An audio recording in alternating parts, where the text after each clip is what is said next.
Jeremiah 50, look at verse 12. Your mother shall be sore confounded. She that bare you shall be ashamed. Behold, notice what he says about this Babylon. The hindermost of the nations shall be a wilderness, a dry land, and a desert. Babylon of the end times, the coming Babylon, is referred to as the hindermost of the nations. The word hindermost means the last one to come. The Johnny come lately, right? In Revelation 17:10, we're told that he must continue a short space. Here's what you need to know about the United States of America, and I know you know this as far as being a world power. It is the hindermost of the nations.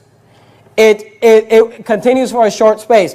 The USA has been around for 240 years. Compare that to Russia. Compare that to India. Compare that to China. Compare that to whatever empire you want to compare. Some of these nations have been around for hundreds and hundreds of years, some thousands of years, and then you got the USA.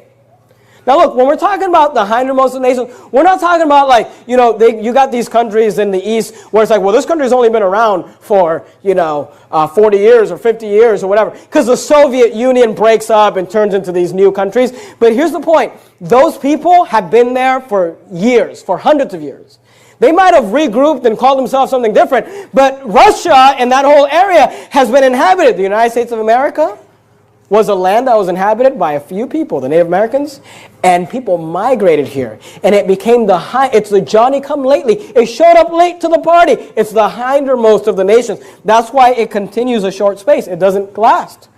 It's not going to last like the dynasty of China. It's not going to last as long as Russia. It's not going to last as long as some of these nations. So the first description is of the future Babylon is that it only lasts for a short space. And you say, well, 240 years is a long time. Not in comparison to other nations. Does that make sense? Let me give you another example. You're there in Jeremiah chapter 50. Look at verse 12 again. Notice how the coming Babylon is described. Your mother shall be sore confounded. The coming Babylon has a mother. Now, how many nations have a mom? Who's Russia's mom? Who's China's mom? Who's India's mom? Now, if I were to ask you, who is the mother of the United States of America, you know what you would say? England. England gave birth to America.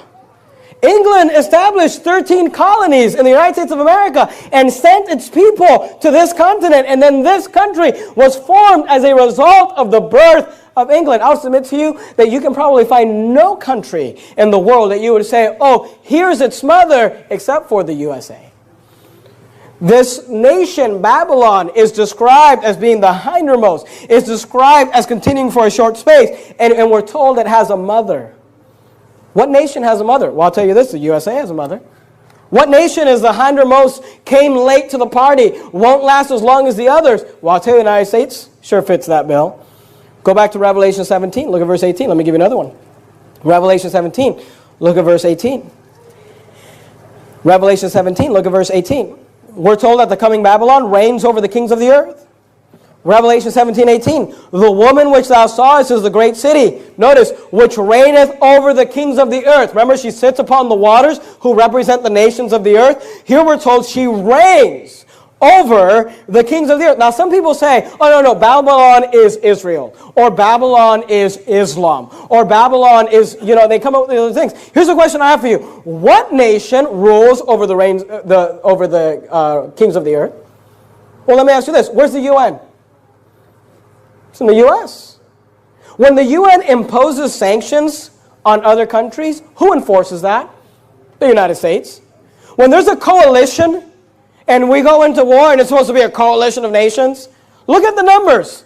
We go into Iraq, we go into Afghanistan, we send like 40,000, 60,000 troops. England sends 2,000. All these other countries send 1,000.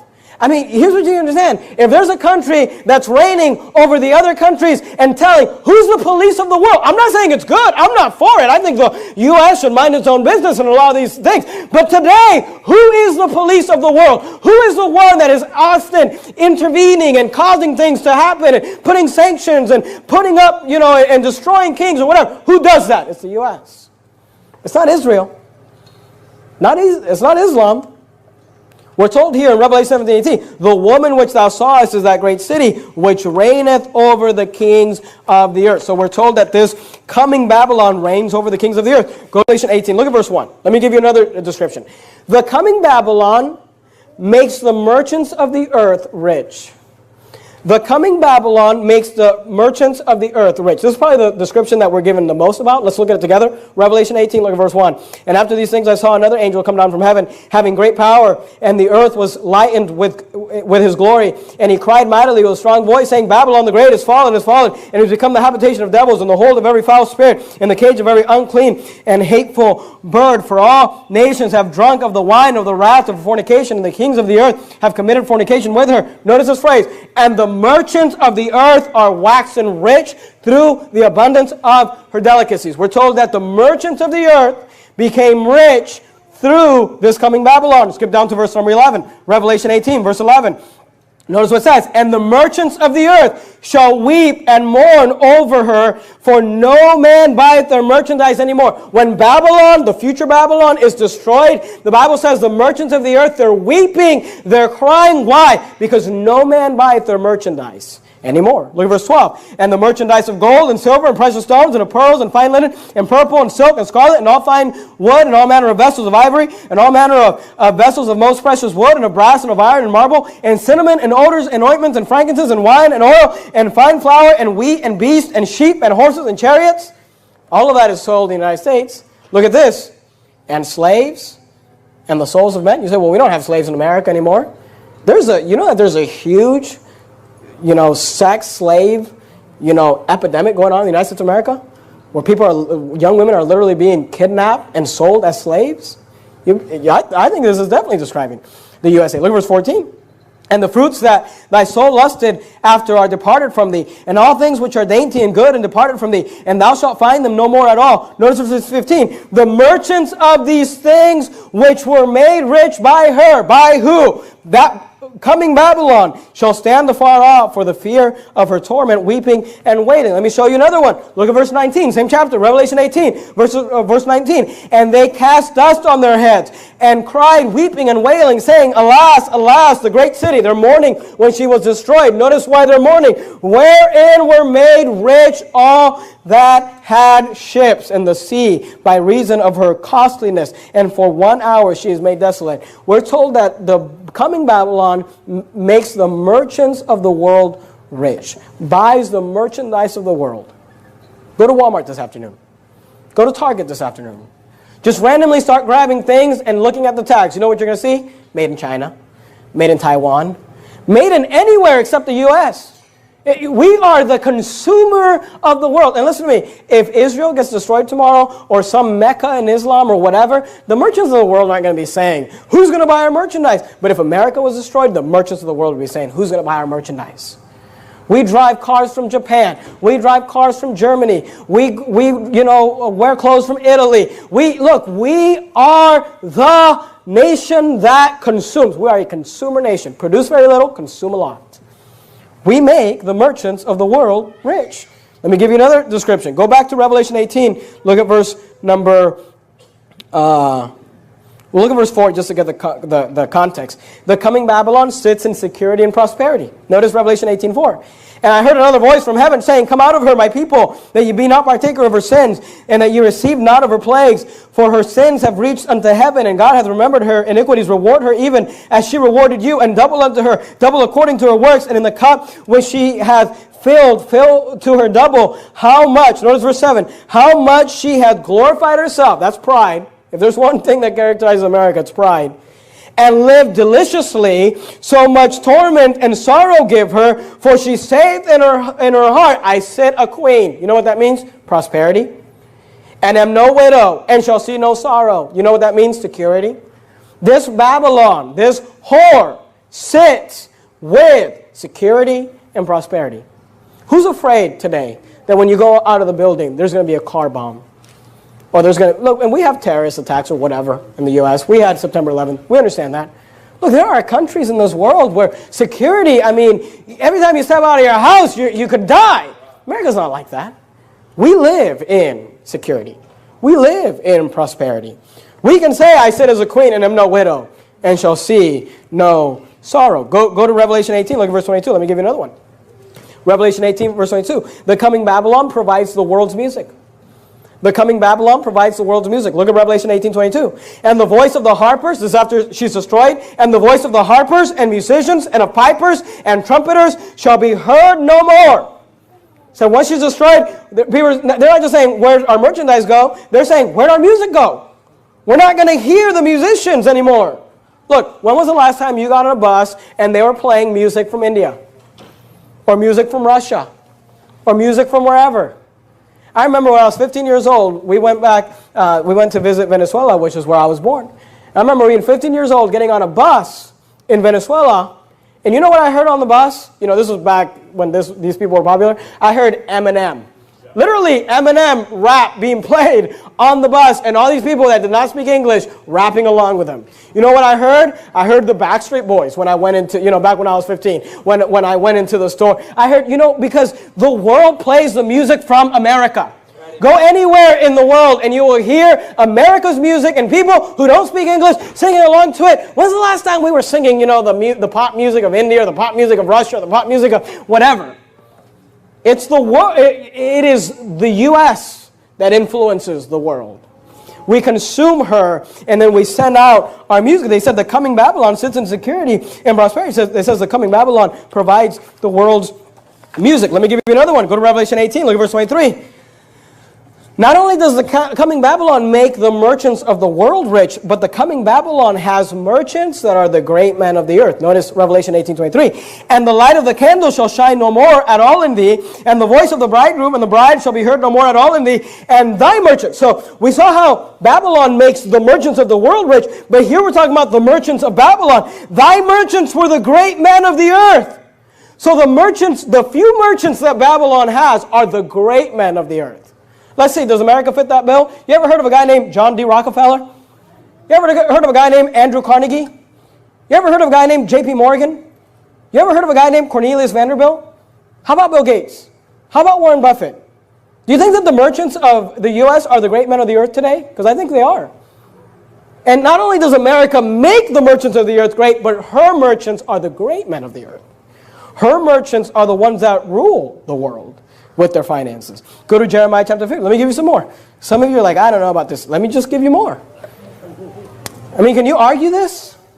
Jeremiah 50, look at verse 37. We saw from Jeremiah that it's the hindermost of nations. It has a mother of nations. We're told in Jeremiah 50, verse 37, the coming Babylon is a nation of immigrants. Notice Jeremiah 50 and verse 37. A sword is upon their horses and upon their chariots and upon, notice, all the mingled people that are in the midst of her.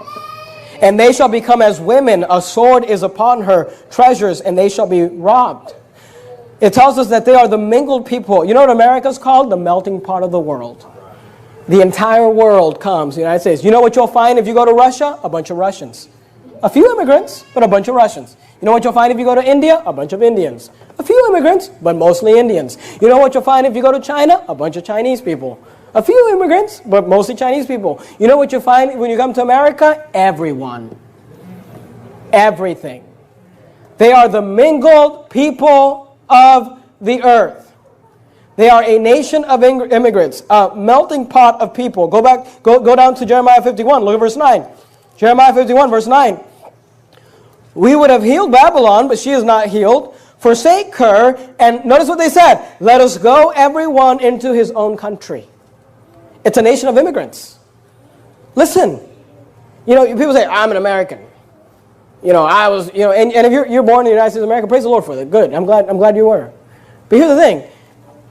Most Americans can, if you go back long enough, most Americans are going to have their grandfather or a great-grandfather or a great-great-grandfather that passed through Ellis Island that came from the old world. Because guess who are the actual Americans? The people we call Native Americans. I mean, unless your name is Run with Wolves or whatever, you are an immigrant. It's a nation of immigrants. The Bible tells us here, they said, let us go everyone into his own country. I mean, how many, people say all the time, oh, I'm Dutch American, I'm German American, I'm this American, I'm that American. Why? Because it's a nation of mingled people. They said, let us go into our own country. Go to Jeremiah. Let me show you another thing. Jeremiah 50, verse 37. Let me show you something else from verse 37. Jeremiah 50, verse 37.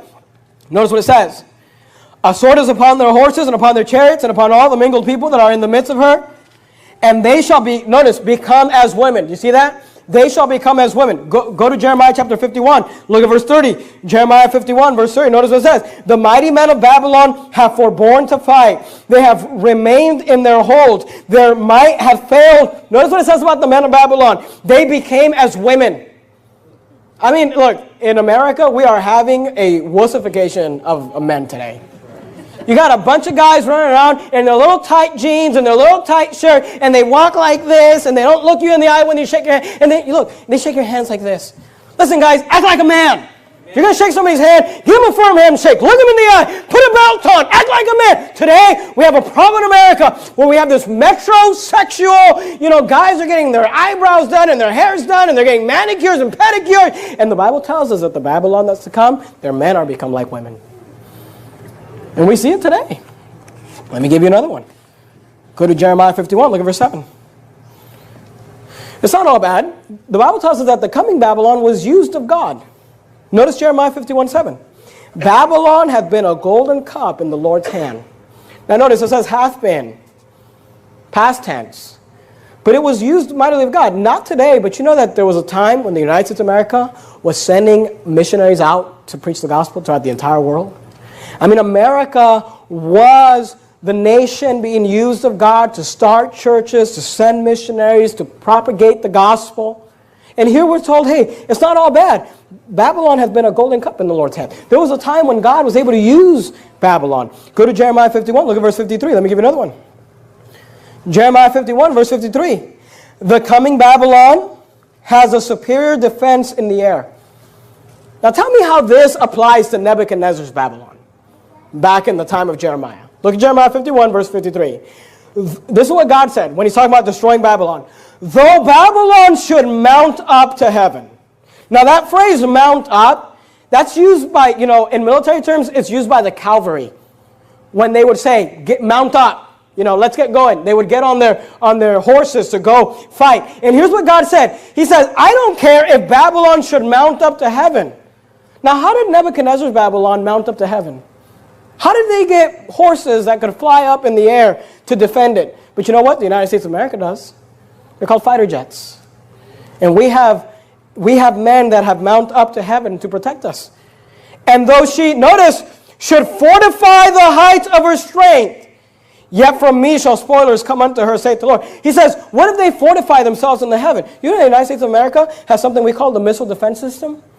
Or if someone sends a missile this way, we've got missiles that are sent to stop them, to explode them up in the air or whatever, so that they won't hurt us. And we take prosperity and security in that, and we say we got fighter jets that'll mount up to heaven. We say we've fortified ourselves to the height of heaven. And God says, I don't care. When it's time to destroy you, nothing will stop me. But look, that doesn't apply to Babylon. That doesn't apply to the Medo-Persian Empire. That doesn't apply to the Greeks. That doesn't apply to the Romans. But it does apply to the U.S. of A.